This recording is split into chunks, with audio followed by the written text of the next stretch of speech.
कुछ दिन पहले जिसकी जाति का पता नहीं वो गणना की बात कर रहा है। ये भाजपा सांसद अनुराग ठाकुर के लोकसभा में दिए गए बयान था।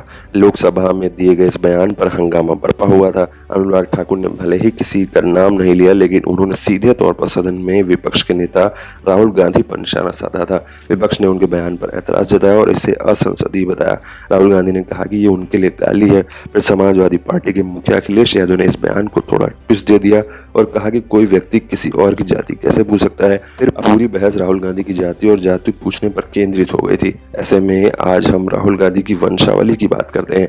राहुल गांधी का परिवार देश की फर्स्ट पॉलिटिकल फैमिली कही जाती है। वो नेहरू गांधी परिवार की छठी पीढ़ी है। उनके परिवार की राजनीतिक वंशावली तैयार की जाए तो सबसे पहला नाम मोतीलाल नेहरू का आता है। वो ब्रिटिश जमाने में एक धाकड़ वकील थे, फिर कांग्रेस पार्टी के अध्यक्ष बने। वो महात्मा गांधी के समकक्ष नेता थे। फिर उनके बेटे जवाहरलाल नेहरू ने राजनीति में आए। वो भी एक धाकड़ वकील थे। फिर वो कांग्रेस के अध्यक्ष और देश के पहले प्रधानमंत्री बने। नेहरू खानदान मूल रूप से कश्मीर से आता है, लेकिन मोतीलाल नेहरू के पिता 18वीं सदी के शुरुआत में ही दिल्ली में आकर बस गए। फिर उनके बेटे मोतीलाल नेहरू ने वकालत के सिलसिले में इलाहाबाद शहर को चुना। वहीं पर उन्होंने अपनी प्रसिद्ध हवेली आनंद भवन का निर्माण करवाया। फिर नेहरू परिवार पूरी तरह से उत्तर प्रदेश की मिट्टी में रच बस गया।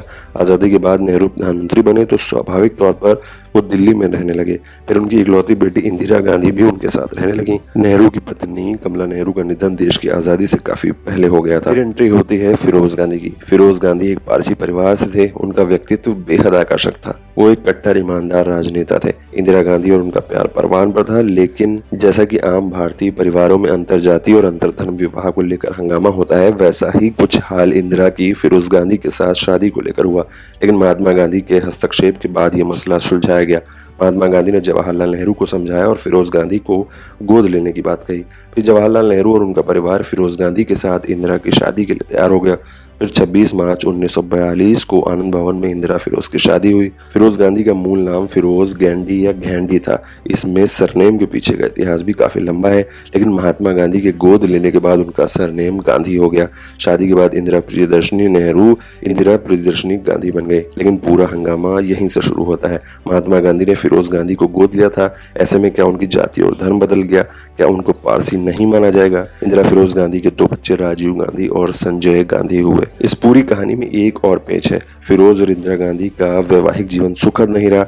शादी के कुछ सालों बाद ही दोनों के रिश्तों में कड़वाहट आ गई। इंदिरा गांधी अपने पिता नेहरू के साथ उनके पीएम आवास में रहती थी।